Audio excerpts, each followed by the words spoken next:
도를 구하고자 하면 모름지기 정성을 다하라. 정성이 서로 감응하면 능히 도과를 얻는다.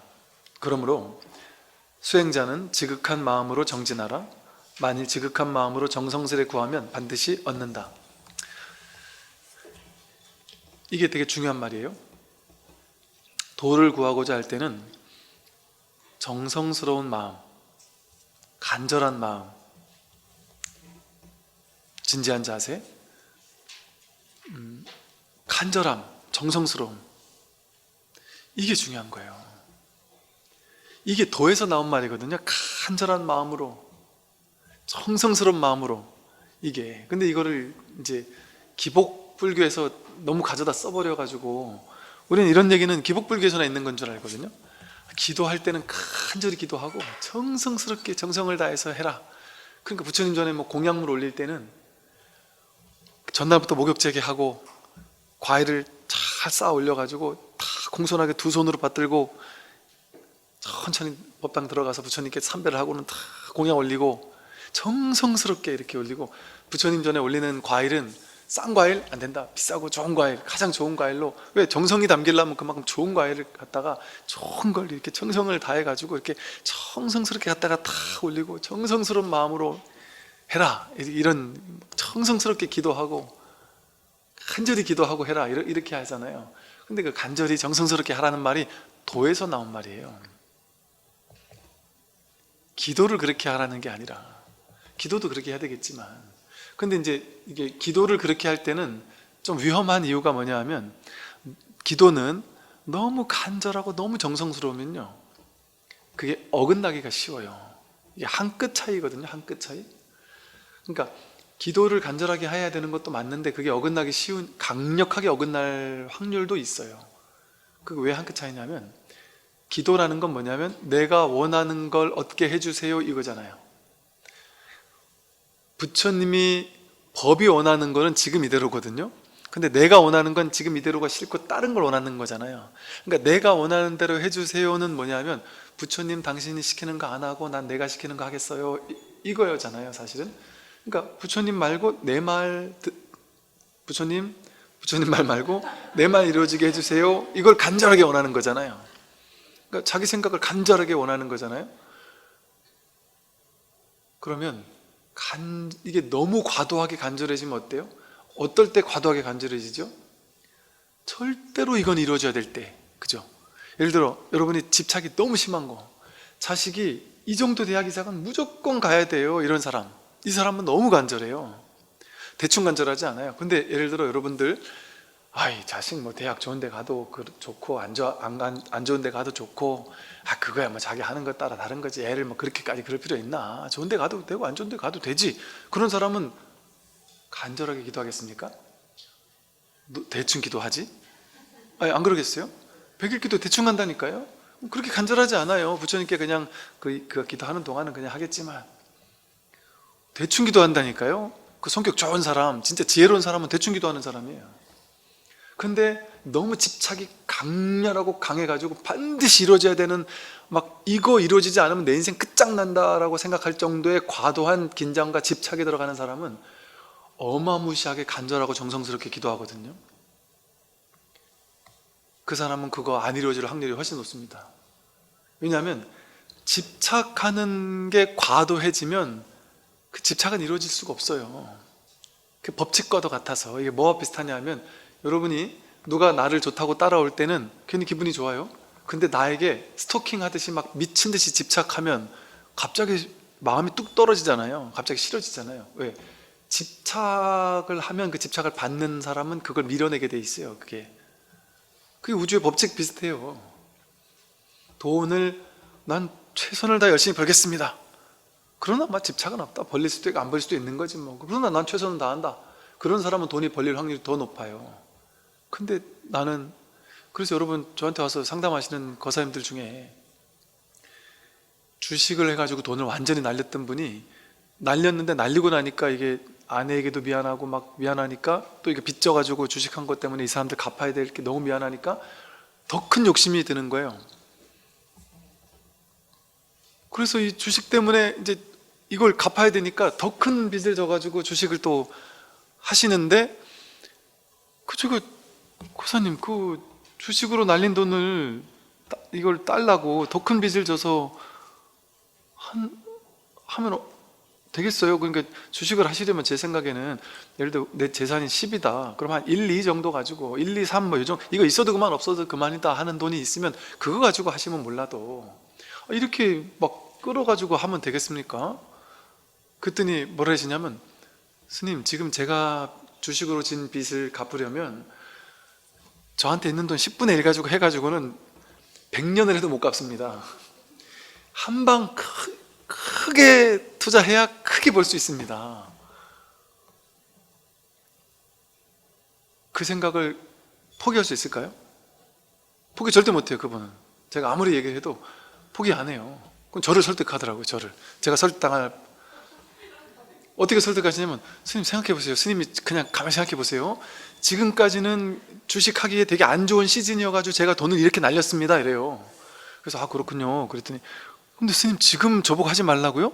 지금 제가 다 날렸는데 지금부터 그 당시 그럴 때가 있었던, 지금부터 좋아지는 때인데 스님 저보고 하지 말라면 나중에 가서 딴 사람 다 벌었는데 저만 안 벌면 스님 책임지실 겁니까? 예를 들어 이렇게 얘기를 하면 참 무슨 말을 해요 그게. 그러니까 그걸 보고 제가 느낀 게 뭐냐면, 이렇게 과도하게 돈 벌어야 되라는 집착이 심하면 얼마나 간절하겠어요. 돈에 대해서 얼마나 정성스럽게 주식을 하겠어요. 얼마나 간절하게 하겠어요. 근데 그게 정성스러움입니까? 과도한 집착이지. 과도한 집착이 많아질 때 과도하게 정성스러워질 수 있어요. 겉으로 봤을 때는. 그러니까 사실은 제가 막 기도 열심히 하겠습니다 이러면은 열심히 하지 마시고 대충 하세요 이렇게 얘기를 주로 하거든요. 그러니까 사람에 따라 너무 과도하신 분들은 그렇게 오히려 그걸 쳐줘야 된단 말이죠. 그래서 머무는 법 없이 마음을 내는 게 제일 좋단 말이에요. 최선은 다하되 결과는 난 모르겠다, 결과는 나에게 달린 일이 아니니까 난 그냥 내가 할 수 있는 최선만 다한다. 그게 가장 좋은 자세란 말이에요, 이 현상세계에서는. 근데 이 출세관에서는, 그 출세관도 마찬가지예요. 그래서 스님들 법문 들어보면 어떨 때는 간절히 정성을 다해서 이 도를 찾아라 이러거든요. 내가 누군지를 한번 궁금해해라 이런단 말이에요. 막 가슴이 터져나갈 정도로 궁금해해라 이런단 말이에요. 그러나 이렇게 하면 깨닫겠지라든지 내가 반드시 깨달아야 되라든지 이런 삿된 생각은 내려놔라. 그리고 그런 과도한 집착 이런 게 있을 때는 이렇게 스님들이 법을 쓸 때는, 방편을 쓸 때는 이렇게 밀었다 당겼다를 잘하는 스승이 좋은 스승이라고 하거든요. 어떨 때는 막 확 그냥 밀어붙여가지고 공부에 밀어붙이도록 하다가, 또 어떨 때는 너무 과도하다 싶을 때는 또 살짝 이렇게 풀어준단 말이에요. 야, 그렇게까지 하지 말고 좀 쉬면서 해라 한다든지. 어떤 사람은 그런 말을 해줘야 되는 사람도 있고 어떤 사람은 다른 말을 해줘야 되는 사람이 있단 말이죠. 막 그냥 달리는 말에 채찍을 해줘야 되는 사람도 있고, 너무 과했을 때는 그걸 좀 잠깐 멈추도록 해줘야 되는 사람도 있단 말이죠. 그래서 그러나 이 공부에 대해서는 이 대원칙이 정성스럽게 구해야 되는 거예요. 이 깨달음에 대해서는. 이게 어떤 게 정성스러움이에요? 여러분이 알 수 있어요. 난 정성스러운가? 정성스럽지 않은가? 어떻게 알 수 있을까요? 여러분이 내 인생에서 이 공부가, 내가 깨닫는 공부, 나를 깨닫는 공부, 이 생사해탈한 이 공부가 내 인생에 1번으로 중요하다. 나머지는 다 2번, 3번, 4번이다. 이 세간에 있는 돈, 명예, 권력, 지위, 건강이 모든 것들은 왔다 가는 거잖아요. 명백하게 왔다 가는 거잖아요. 그러니까 어느 순간에 있겠지만 어느 순간에 없는 거잖아요. 근데다 그게 또 내 뜻대로 되는 거기만 한 것도 아니에요. 내가 노력한다고 반드시 되는 거기만 한 게 아니에요. 인연이 받쳐줘야 되지. 나에게만 달려있는 것도 아니에요. 그러니까 이거는 두 번째, 세 번째 일이 될 수 있단 말이에요. 그렇다고 대충 하진 않아요. 단지 마음에서 간절함이 1번은 이 공부다. 나머지 2번, 3번, 4번은 자식, 진급, 돈 벌고 이거 뭐든지 해도 된다. 그게 중요하지 않은 게 아니니까. 근데 왜냐하면 여러분, 돈, 명예, 권력이 더 중요해요? 내가 더 중요해요? 내가 더 중요하잖아요. 돈, 명예, 권력, 지위를 다 얻었는데 지금 죽는다 이러면 어떠겠어요? 그렇게 해서 의미가 없잖아요. 1000억을 벌었어도 의미가 없잖아요. 그러니까 1000억이라는 돈은요, 내가 죽는다는 판결을 받자마자 의미 없는 돈이 돼버리는 거잖아요. 근데 우리는 그렇게 의미 없는 걸 가지고 평생을, 그게 더 중요하잖아요. 마음 공부보다.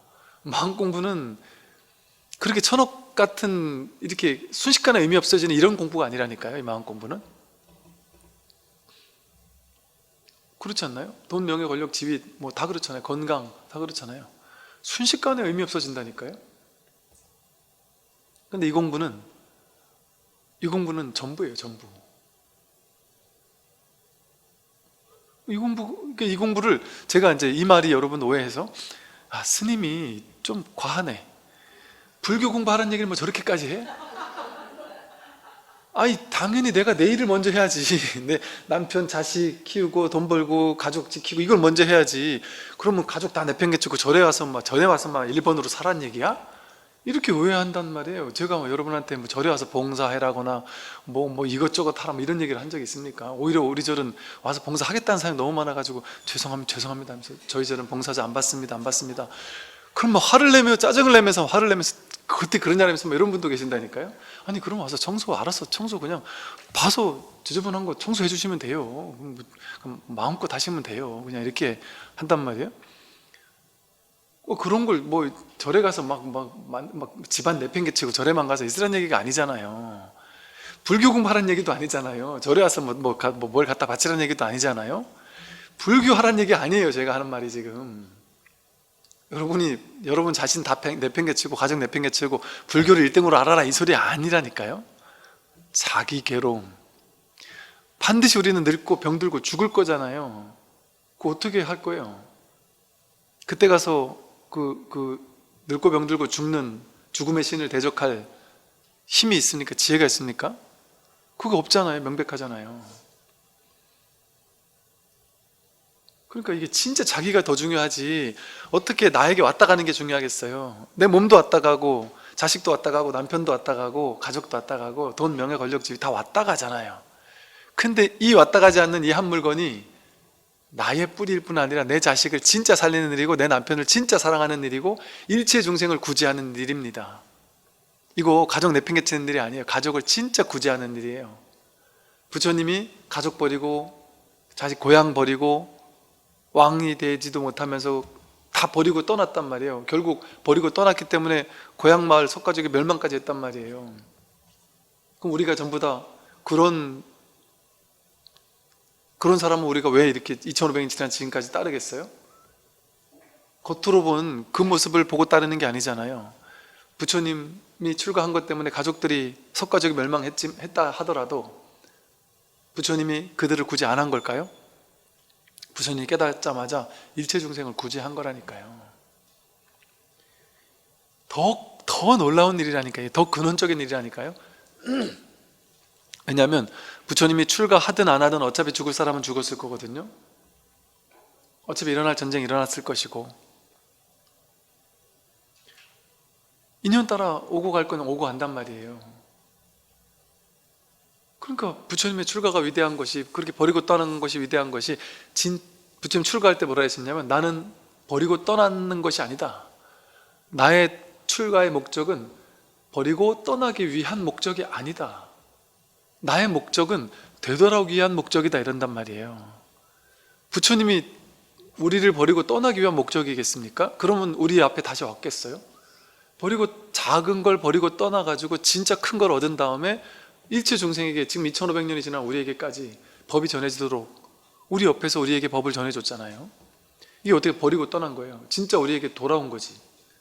우리를 살릴 수 있는 지혜를 가지고 안고 돌아온 거잖아요. 그게 중요하다니까요.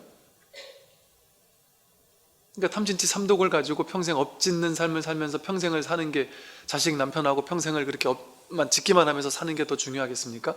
내가 진짜 자유로움을 깨닫고 자식과 남편을 정말 이 자유의 길로 이끌 수 있다면 그게 더 중요한 일이겠어요? 이건 어떤 종교 이런 일이 아니에요. 진짜 자기가 진짜 내 삶에서 중요한 게 뭔지를 비로소 깨닫게 되는 일인 것이죠. 그래서 이 서는 그럼 어떻게 공부하면 되느냐? 어떻게 공부하는 방법이 없습니다. 마음만 바르면 무조건 된다. 방법이 없어요. 어떻게 마음이 바른 걸까요? 자세, 태도, 그게 공부 끝이에요. 이게 되게 중요한 말이에요. 자세에서 공부가 끝납니다. 정성스러운 간절한 마음에서 공부가 끝납니다. 법문은 차고 넘쳐요. 어느 부분에서 깨달을 것이냐? 응무소주 이생기심, 여기서 육조 스님은 깨달았잖아요. 뭐 옛날에 스님들이 깨달았다 할 때 어떤 구절에서 깨달았다 하는 그 구절 공부해 보세요. 그 구절 공부하면 여러분 깨달을까요? 그 구절 공부한다고 깨닫는 게 아니에요. 어떤 구절에서도 다 깨달을 수 있다니까요. 하다못해 남들 싸움 구경하다가도 깨닫기도 하고요, 운전하고 가다 깨닫기도 하고요, 별 시답지 않은 말에서 깨닫기도 한다니까요. 그러니까 이 깨달음에 언어가 없는 게 아니에요. 법문이 없는 게 아니에요. 내가 준비가 안 돼 있으니까 그 모든 그냥 황금덩이 같은 말 속에서도 못 깨닫는 거예요. 내가 준비가 안 돼 있으면. 근데 이제 내가 준비가 돼 있으면 어떤 말에서도 깨어난다니까요. 그럼 뭐가 준비겠어요? 간절함. 진짜 정성스럽게 정말 간절함. 내 인생의 1번이다 하는 그 자세. 그 자세를 가지고 계속 공부만 한다? 그게 이제 유일한 공부의 내가 잘 가고 있는지 못 가고 있는지를 확인하는 길이에요. 나는 이 1번이라는 마음 가지고, 그러면은 중간에 담배처럼 끊었다 폈다 할 수 없잖아요. 이 법문을 끊었다가 잡았다 끊었다 잡았다 할 수 있겠어요? 그렇게 못한다니까요. 근데 이제 좀 일상적인 일이 바빠지면 그 일에 더 많이 치중할 수 있겠죠, 당연히. 왜냐하면 현실이 중요하지 않다는 얘기 하는 거 아니에요? 남편이나 자식이 중요한 일이 있으면 거기 더 많이 매진해야죠. 그러나 하루에 단 10분, 20분이라도 그거 못할 만큼 바쁜 사람이 있겠습니까? 이 세상 천지에. 화장실에 앉아있는 10분이라도 그거조차 없는 사람은 없어요. 그거 하라는 거거든요. 그러니까 일상생활이 바쁜데도 불구하고 뭐 절에 가만 무조건 앉아있으라 이 얘기를 하는 게 아니에요. 근데 저절로 그렇게 되니까, 내가 마음은 너무 간절하니까 하루에 단 10분만 법문 들어도 좋은 거예요. 상관없는 거예요. 그 옛날에 그 지옥에 있는 사람이 뭐 법문 들으려고 지옥에 500년을 밑에 그냥 끓는 물에 가서 온몸이 타고 있다가 천년에 한 번 고개 한 번 싹 듣고 또 내려가고 듣고 천년에 한 번 또 들어왔다 내려간다는 거죠. 근데 그 지옥에 있는 중생이 지옥 끓는 물에서 잠깐 고개를 내밀고 숨 쉴 때, 그때 너무 법문이 듣고 싶다는 거예요. 그래가지고 법문 듣기 위해서 막 그 괴로움 속에서 야 드디어 이제 야 출소 500년 남았다, 500년, 400년 남았다 해가지고 300년 남았다, 이제 곧 나간다 하면 나갈 때 귀를 쫑긋하고 법문 듣기 위해서 그 법문이 간절해진다. 그때 비로소 법문이 중요한지 안다는 거죠. 근데 복이 없어가지고 법문 들으려고 딱 올라가면은 쑥 뽑아 내려와가지고 법문을 다 못 듣고 응무소주 이생기심이 해야 되는데 응 하면은 쑥 내려간단 말이에요. 그럼 그 다음 100년 가가지고 그 다음 말을 들어야 되는 거예요. 근데 그 다음 말이 너무 듣고 싶어 죽겠단 말이죠. 여러분 이 간절함이 뭔지 잘 모르실 거예요. 지금은 법문이 너무 많아서 그것이 중요한지를 몰라요. 제가 확실히 알아요. 모르셔요. 예전에 진짜 이 법문 듣기 어려웠을 때, 뭐 인터넷도 없고 뭐 그냥 법문도 제대로 된 법문 듣기가 쉽지 않았을 때는요, 진짜 좋은 법문 만나기가 하늘의 별 따기와 같았어요. 그래서 진짜 좋은 법문 하나 구하면요, 정말 그거를 수백 수천 번 돌려보면서 와 정말 그 간절함을 이루 말할 수 없었어요. 그러다가 뭔가 정말 좋으신 분의 좋은 법문을 탁 진짜 만났다, 내가 한 몇 시간짜리 법문을 만났다, 세상 다 가진 것 같이 진짜 난 몇 날 며칠을 그냥 그것만 듣고 살면 원이 없겠다 싶을 만큼 너무 행복한 그런 때가 있었다니까요. 그때 정말 그 법문 그 파일 하나 있으면 그게 뭐 너무너무 행복하고 막 그랬다니까요. 근데 이제 지금은 반대로 너무 홍수처럼 법문이 쏟아지니까 이게 이제 귀한 줄을 오히려 더 모른단 말이죠. 그래서 많이 듣는 거 안 중요해요. 여러분 이제 중요한 공부하는 방법인데요, 많이 듣는 건 안 중요해요. 뭐 일주일에 3개, 4개, 5개 올라온다, 다 들어야 된다 생각하지 마세요. 하지 마시고 내가 올라오는 법문 중에 아무거나 진지하게 내가 간절한 마음으로 내가 하나를 듣더라도 온전하게 듣겠다, 정성스럽게 진지한 마음으로, 진짜 내 얘기라는 마음으로, 저 스님이 나에게 딱 1대1로 얘기한다는 마음으로, 자세가 딱 1대1 법문을 듣는다 하는 마음으로, 내가 이거 하나도 놓치지 않고 듣겠다 하는 마음으로 그 정성스러움을 가지고 잠깐이라도 듣는 게 중요하지. 뭐 일상적으로 이렇게 켜놓고 그냥 듣는 것도 뭐 나쁘진 않지만 한 번씩은, 그게 한 번씩. 그래서 제가 이제 이런 말 하잖아요. 가끔 한 번은 법당에 와서 직접 듣는 게 좋습니다. 뭐 들을 형편이 못 되는 사람일지라도 직접 와서 듣는 게 좋습니다 하는 말은, 여기까지 오려면 아침부터 일어나서 준비하고 씻고 뭐 하고 준비해서 한 몇 시간을, 거의 하루를 허비해야 되잖아요. 그럼 그만큼 중요한 일에만 그런 시간 투자하지 않아요? 우리가 보통 중요하지 않은 일에 그런 시간 투자 안 하잖아요. 그만큼 간절한 사람만 그렇게 오게 된단 말을 하는 것이고요. 또 그 말의 또 다른 의미는 꼭 와야지만 된다는 얘기가 아니라, 집에서 듣더라도 그런 자세로, 내가 그렇게 몇 시간을 가가지고 지금 듣는 거야, 그런 자세로 들으라는 거예요. 그래야만 이게 더 그러니까 공부 자세히 끝나는 거니까요.